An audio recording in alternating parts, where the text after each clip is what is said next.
തമിഴ്നാട് ബി.ജെ.പിയുടെ മുൻ അധ്യക്ഷൻ കെ അണ്ണാമലൈ ഇപ്പോൾ ആർക്കൊപ്പമാണ്? വിദ്യാർത്ഥി സ്നേഹത്തിന്റെ പേര് പറഞ്ഞ് അദ്ദേഹം സ്വന്തം മാതൃസംഘടനയ്ക്കും കേന്ദ്ര സർക്കാരിനുമെതിരെ തിരിയുകയാണോ?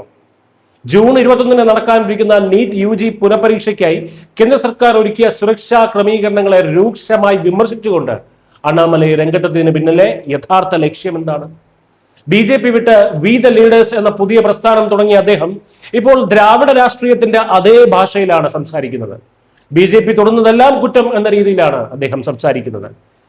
ഇത് അണ്ണാമലൈ CJP പോലൊരു പുതിയ പാർട്ടി രൂപീകരിക്കുന്നതിന്റെ അല്ലെങ്കിൽ CJPയുടെ ദക്ഷിണേന്ത്യയിലെ CJPയുടെ മുഖമാകാൻ ശ്രമിക്കുന്ന സൂചനയാണോ എന്ന സംശയമാണ് ഇപ്പോൾ ശക്തമാകുന്നത്. ചോദ്യപേപ്പർ ചോർച്ച തടയാൻ പ്രധാനമന്ത്രിയുടെ ഓഫീസ് നേരിട്ട് ഇടപെട്ടാണ് നീറ്റ് പരീക്ഷയ്ക്ക് ഇത്തവണ സുരക്ഷയൊരുക്കുന്നത്.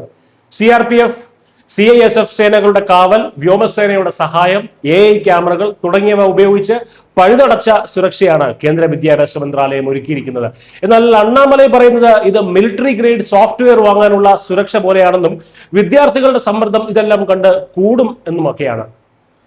പരീക്ഷാ പേപ്പർ ചോരാതിരിക്കാനും അർഹരായ കുട്ടികൾക്ക് മാത്രം പ്രവേശനം ലഭിക്കാനും കേന്ദ്ര സർക്കാർ വിട്ടുവീഴ്ചയില്ലാത്ത നടപടികൾ സ്വീകരിക്കുമ്പോൾ അതിനെ പിന്തുണയ്ക്കുന്നതിന് പകരം അണ്ണാമലൈ അതിൽ രാഷ്ട്രീയം കളിക്കുകയാണ്.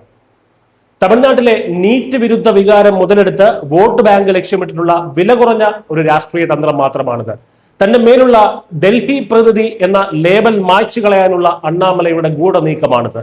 ബി.ജെ.പി അംഗത്വം ഒഴിഞ്ഞതിനു ശേഷം തമിഴ്നാട്ടിൽ സ്വന്തമായി ഒരു ഇടം കണ്ടെത്താനുള്ള നെട്ടോട്ടത്തിലായിരുന്നു അദ്ദേഹം. അദ്ദേഹത്തിന് യുവാക്കളുടെ വൻതോതിലുള്ള പിന്തുണയുമുണ്ട്, ഇല്ലെന്ന് പറയുന്നില്ല. അദ്ദേഹം സമർത്ഥനായിട്ടുള്ള ഒരു നേതാവ് കൂടിയാണ്.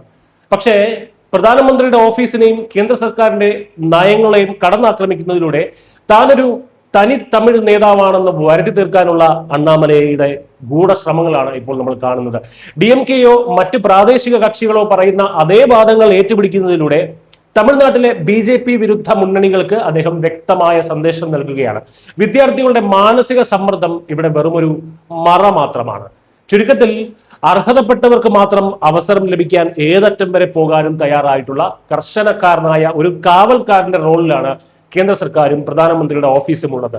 മറുവശത്ത് സ്വന്തം രാഷ്ട്രീയ ഭാവി സുരക്ഷിതമാക്കാൻ എന്ത് അവസരവാദവും കാണിക്കുന്ന ഒരു സാധാരണ പ്രാദേശിക നേതാവായി അണ്ണാമലൈ അധപ്പതിച്ചിരിക്കുന്നു.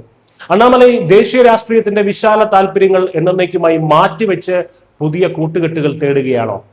അതോ ഇതെല്ലാം ബി.ജെ.പിയും അണ്ണാമലയും കൂടെ മുൻകൂട്ടി തയ്യാറാക്കിയ തിരക്കഥ ഇപ്പോൾ അണ്ണാമലൈ ആടി തകർക്കുന്നതാണോ? അറിയില്ല.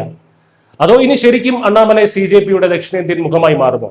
എന്താണ് നിങ്ങൾക്ക് തോന്നുന്നത്? അത് കമന്റുകളായി രേഖപ്പെടുത്തുക. News desk.